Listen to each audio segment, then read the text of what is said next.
عمر بن عبدالعزیز 3 بر اعظم پر حکومت کی. عمر بن عبدالعزیز، بنو امیہ، مروان 9 مہینے حکومت کی. اس کا بیٹا عبد الملک بن مروان 21 برس حکومت کی. اس کا بیٹا ولید 10 سال حکومت کی. اس کا بیٹا سلیمان 2.5 سال حکومت کی.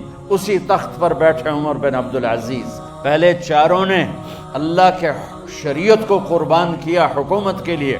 عمر بن عبدالعزیز نے اپنے آپ کو قربان کیا اللہ کے لیے. حکومت کو پاؤں کے تلے رکھا اور اللہ کی رضا کو سامنے رکھا. کیسی سلطنت کی؟ جب گورنر تھے تو 60 اونٹوں پہ سامان چلتا تھا. جب امیر المومنین بنے تو بچے کہنے لگے ماں سے، بچے بچیاں 12 تھے، ماں سے کہنے لگے کہ عید کا موقع آ رہا ہے، ابا سے کہو ہمیں نئے کپڑے تو لے کر دیں. ان کی ماں کا نام ہے فاطمہ، بچوں کی ماں کا نام فاطمہ بنت عبد الملک. یہ دنیاوی سٹیٹس میں سب سے بڑی خاتون گزری ہے. آج تک اس کے لیول کی کوئی عورت نہیں آئی. دادا بادشاہ، باپ بادشاہ، 4 بھائی بادشاہ، 6 خامند بادشاہ، 7 نسبتوں سے یہ عورت شہزادی رہی ہے. حضرت عمر گھر آئے، بیگم نے کہا بچے کپڑے مانگ رہے ہیں. حضرت عمر کہنے لگے میرے پاس تو پیسے نہیں ہیں، تنخواہ میں تو مشکل سے روٹی پوری ہوتی ہے، کہاں سے لے کر دوں؟ تو تھوڑی دیر خاموش رہی بیگم. پھر کہنے لگی آپ ایسا کریں، اگلے مہینے کی سیلری ایڈوانس لے لیں، اس سے میں کپڑے لے لیتی ہوں اور روٹی کا خرچہ میں مزدوری کر کے گھر بیٹھے مزدوری کر کے چلا لوں گی. آپ 1 مہینے کی تنخواہ ایڈوانس لے. حضرت عمر بن عبدالعزیز واحد خلیفہ ہیں جن کے دور میں 3 بر اعظم میں زکوٰۃ لینے والا باقی نہیں بچا تھا. یہاں لاہور بھی ان کی حکومت کے نیچے تھا، جنوبی اسپین فرانس ان کی حکومت کے نیچے تھا، کاشغر تک ان کی حکومت کے نیچے تھا، استنبول کے دروازوں تک ان کی حکومت تھی. 3 بر اعظم میں ایک آدمی زکوٰۃ لینے والا نہ بچا. اور اپنا حال یہ ہے کہ بیگم سے کہہ رہے ہیں پیسے کوئی نہیں، کپڑے کہاں سے لے کر دوں؟ اور بیگم طریقہ بتا رہی ہے کہ آپ اگلے مہینے کی تنخواہ ایڈوانس لے لیں، اس سے میں کپڑے لے لوں گی اور چولہے کا خرچہ، روٹی کا خرچہ میں گھر بیٹھ کے مزدوری کر کے کما لوں گی. تو حضرت عمر کہنے لگے ہاں یہ ٹھیک ہے. باہر آئے وزیر خزانہ مزاحم، انہیں بلایا کہ بھائی ہمیں اگلے مہینے کی تنخواہ ایڈوانس چاہیے. یہ تنخواہ والے لوگ بیٹھے ہوئے تنخواہیں لیتے ہیں. اس نے کاغذ قلم آگے رکھ دیا، کہا حضرت یہاں لکھ کے دے دیں آپ 1 مہینہ زندہ رہیں گے میں تنخواہ دے دیتا ہوں. آپ مجھے لکھ کے دے دیں آپ 1 ماہ زندہ رہیں گے میں آپ کو تنخواہ دے دیتا ہوں. چپ کر کے اٹھے، ایک لفظ نہیں بولے، گھر گئے.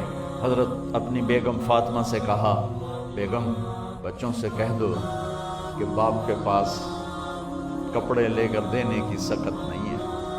اور خزانے ایسے بھرے پڑے تھے کہ زکوٰۃ لینے والا کوئی نہیں تھا. عید کی نماز ہوئی، نماز کے بعد جب ساری فیملی ملنے آئی اور بچے بھی ملنے آئے تو ان کو دیکھ کر ان کی آنکھوں میں آنسو آ گئے. کہنے لگے بچوں آج تمہیں دکھ تو ہوگا اپنے باپ پر کہ ایک جوڑا کپڑا بھی لے کر نہ دیا عید کا. تو ان کے ایک بیٹے نے کہا ابا جان آج ہم بڑے خوش ہیں، ہمارا سر اونچا ہے کہ ہمارے باپ نے مسلمانوں کے مال پہ ڈاکہ نہیں ڈالا، ہمیں قربانی کا بکرا بنایا لیکن مسلمانوں کے مال میں خیانت نہیں کی. یہ ان کا طرز حکومت تھا، اس طرح انہوں نے حکومت کی. گھر میں تشریف لائے تو بیٹیوں سے بات کی تو انہوں نے منہ پہ ایسے دوپٹہ رکھا ہوا، منہ پہ دوپٹہ رکھ کے بات کریں. تو فرمانے لگے کپڑا تو ہٹاؤ، دوپٹہ کیوں رکھا ہوا ہے؟ تو گھر کی خادمہ زور زور سے رونے لگی، کہنے لگی امیر المومنین آج آپ کی بیٹیوں نے کچا پیاز توڑ کے روٹی کھائی ہے تو وہ اس کی بو ہے منہ میں، آپ کو بو سے نفرت ہے اس لیے منہ پہ کپڑا رکھ لیا. تو حضرت عمر اتنا روئے کہ ان کی داڑھی تر ہو گئی. کہنے لگے آخر میں جب تھوڑا آسرے میں آئے کہا میری بیٹیوں تمہارا باپ تمہیں بڑے اچھے کھانے کھلا سکتا ہے لیکن میں جہنم کو برداشت نہیں کر سکتا، میں جہنم کی آگ برداشت نہیں کر سکتا. اب مرنے کا وقت آ گیا. جب وہ گورنر تھے تو 60 اونٹوں پہ ان کا سامان چلتا تھا، اور جب وہ امیر المومنین بنے تو عیادت کے لیے لوگ آ رہے تھے تو سالے عیادت کے لیے آئے، فاطمہ کے بھائی، کپڑے دیکھے امیر المومنین کے تو بہن کو ایک طرف کر کے فرمایا، بڑے نیک سرداروں میں سے تھے یہ مسلمہ بن عبد الملک، کہنے لگے امیر المومنین کے کپڑے تبدیل کروا دو، لوگ پوچھنے آ رہے ہیں تو میلے کپڑے اچھا نہیں لگتا، کہا جی بھائی کرواتی ہوں۔ اگلے دن جب وہ حال پوچھنے آئے تو پھر وہی کپڑے تھے، تو انہوں نے ان کو الگ جا کر کہا، بہن میں نے تمہیں کہا تھا کپڑے بدلوا دیتی، کیوں نہیں بدلوائے؟ تو وہ رونے لگی، کہنے لگی کہاں سے بدلواؤں، جوڑا ہی ایک، کہاں سے بدلواؤں؟ اور حکومت کتنی تھی؟ 3 بر اعظم، 3 بر اعظم کی حکومت۔ ہمارا تو پٹواری امان کا نہیں ہے، وہ 3 بر اعظم کی سلطنت لے کر ایک جوڑے میں اللہ سے ملنے جا رہا ہے۔ ان کو زہر دیا گیا، جب ان کی موت کا وقت قریب آیا تو انہوں نے رجا بن حیوہ کو بلایا۔ سننے والی بات ہے بچوں، ان سے فرمانے لگے، سنو میں نے 3 بادشاہوں کو قبر میں اتارا۔ اب بچیاں تو قبرستان جاتی نہیں، ہم تو اپنے ہاتھوں سے قبر میں اتارتے ہیں اور اوپر مٹی ڈالتے ہیں اور اوپر اینٹیں ڈالتے ہیں اور پھر منو مٹی میں دبا کے واپس آتے ہیں۔ یہ منظر آپ بچیوں کے تو دیکھنے کا بھی نہیں ہے۔ وہ کہنے لگے میں نے 3 بادشاہوں کو مٹی میں ڈالا، لیکن ان کے کفن کی گرہ کو جب کھول کے دیکھا تو ان کے چہرے قبلے سے ہٹ چکے تھے اور رنگ ان کے کالے پڑ چکے تھے۔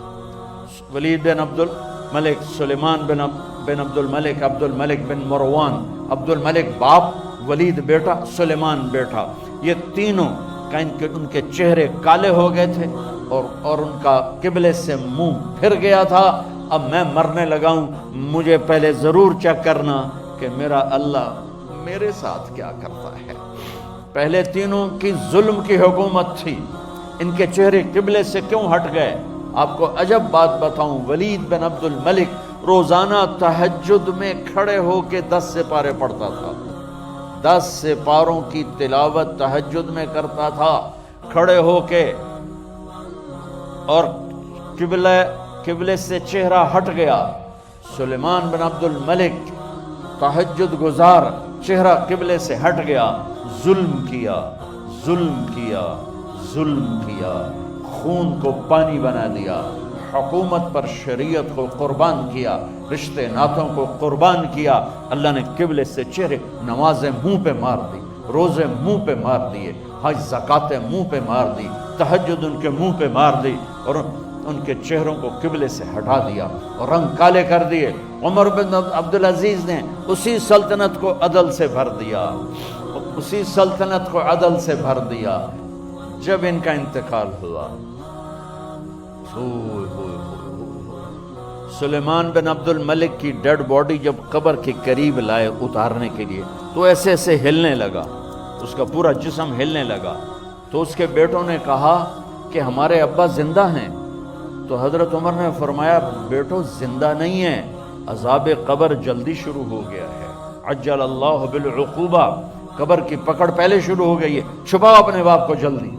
جب عمر بن عبدالعزیز کی ڈیڈ باڈی قبر کے قریب کی گئی اور ان کا بھائی اتارو، بھائی وہ باتیں شروع ہو جاتی ہیں، رومال ڈالو، چادر پکڑو، ادھر سے پکڑو، تو ایک دم ایسے ایک پرچہ ہوا میں اڑتا ہوا سب نے دیکھا، وہ آتے آتے آتے آتے آتے آتے یوں آ کے حضرت عمر کے سینے پر گر گیا۔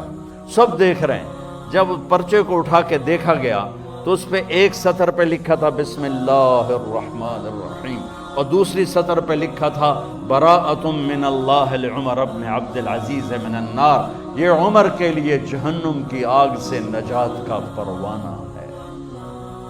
3 بر اعظم کی سلطنت لے کر وہ جنت کا پروانہ لے کر دنیا سے گئے۔ جب ان کو قبر میں اتارا گیا تو انہوں نے رجا بن حیوہ سے فرمایا تھا 3 بادشاہوں کے چہرے دیکھے قبلے سے پھر گئے، رنگ کالے پڑ گئے، مجھے تم نے دیکھنا ہے کہ کیا ہوتا ہے۔ تو رجا فرماتے ہیں جب میں قبر میں اترا اور ان کے کفن کی گرہ کو کھول کے دیکھا تو چہرہ قبلے کی طرف فکس تھا اور مجھے یوں لگا جیسے 14ویں رات کا چاند قبر میں اتر آیا۔ میرے عزیزو، طلبہ و طالبات، اللہ کو اپنی منزل بناؤ، اللہ کو اپنی منزل بناؤ۔ اللہ کو اپنی منزل بناؤ۔